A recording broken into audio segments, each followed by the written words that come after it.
Well, Pat Olson back inside the Sobrato Center, seated next to USF head coach Todd Golden, as the Dons lose a tight one here tonight. Again, this ballgame featured 18 lead changes and 10 ties as Arizona State hangs on to win it 71-67. Coach, opening comments on this ballgame tonight. Both teams played really hard.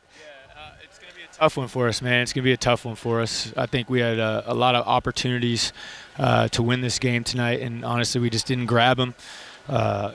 We did a pretty good job taking care of the ball. Could have been a little better there. Josh had some timely turnovers that really hurt us. And then, we just didn't get much scoring from our wings and guys we rely on quite a bit. Charles and Jordan both struggled tonight, and when that happens, it's going to be tough to beat a team like Arizona State. Yeah, you talk about the struggles. You hate to pick on guys, but you have your two wing guys combined go 3 of 21 from the floor. It's going to be hard to win a ball game, any game, when you have guys that just for some reason they couldn't find the bottom part of the net. Yeah, no doubt, and they've been great. They are great. They've done a great job over the course of their careers, so try to give them every opportunity they had, and just for whatever reason it wasn't happening tonight. And it was tough to overcome. I thought Khalil did a really good job off the bench. He gave us a lot of energy, gave us a lot of scoring that we really needed to stay in the ball game. And, they had some timely offensive rebounds that hurt us late as well. But, when you get limited scoring from Charles and Jordan, it's going to be tough to separate against a team that's as good. Yeah, what was the mood like in the locker room? Because, it's a home game. You guys are right there. You have a chance to get kind of that win that says, wow, USF knocked off Arizona State and just come really that close. How are the guys feeling right now? They're disappointed. This is a game that we thought we should win if we played well. And, I think like we just talked about in there, and I just said out here, hopefully we're not looking back, a couple months down being like, shoot, we really regret missing this opportunity, because this is a game that we could have and should have won. You got Cal tomorrow night, so you have to turn around and play again. And aside from the fatigue factor, mentally, the guys have to come back out here tomorrow. What do you expect? Yeah, no, it's gonna show a lot of what we're made of. We have a great opportunity again in less than 24 hours to compete against a really good Cal team that's going to come in here fresh, ready to go. And as I just said to our guys in the locker room, we're going to be able to tell a lot about ourselves over the next 24 hours. If we can come back, bounce back off this tough loss and have a great effort tomorrow night, it'll show a lot of maturity and a lot of togetherness, a lot of connectivity.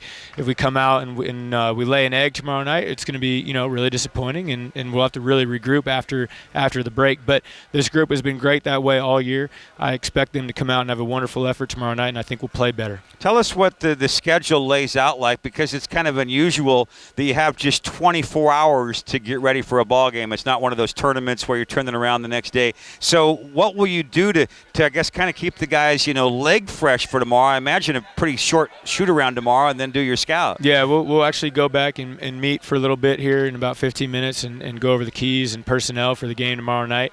Then try to get these guys in the hot tub or in the cool tub and get them, get their legs refreshed. And tomorrow will be a mental day, obviously, on the floor. We won't do a whole lot in terms of walking. Honestly, we just got to empty the tank tomorrow night. It's going to be all about that. And, I think we should have enough. No guy besides Jamari played over 35 minutes. Everybody else, Charles, only played 19. We should be fresh. It shouldn't be an issue with that. And if we're made of what I think we are, I think we'll have a good effort tomorrow night. Tell us about this Cal team a little bit. I know your focus has been on the Sun Devils. The Bears, a coaching change with Mark Fox. A little bit different roster when you get a new coach, some new players shuffled in. So it's going to be a different Cal team than the Cal team we saw last year over in Berkeley. Yeah, definitely. Coach Fox, he's a really, really good coach, someone that I have a lot of respect for. I competed against him as a student athlete when he was at Nevada.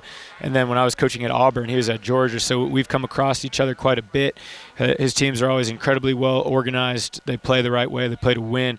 And this Cal team has a few new faces. I've seen them a couple times, but I don't know enough about them off the top of my head to really talk about what's super important. I just will get with Coach Hovde, who has a scout. Tonight I'm sure we'll be up pretty late in our preparation for tomorrow. And again, it's we got to know what Cal's going to do, but it's going to be about us and making sure that we get ourselves right as we prepare for this next game. All right, well, hold that voice for tomorrow, and good luck against the Bears tomorrow night. I appreciate it. Thanks, Pat. All right, that's USF head coach Todd Golden.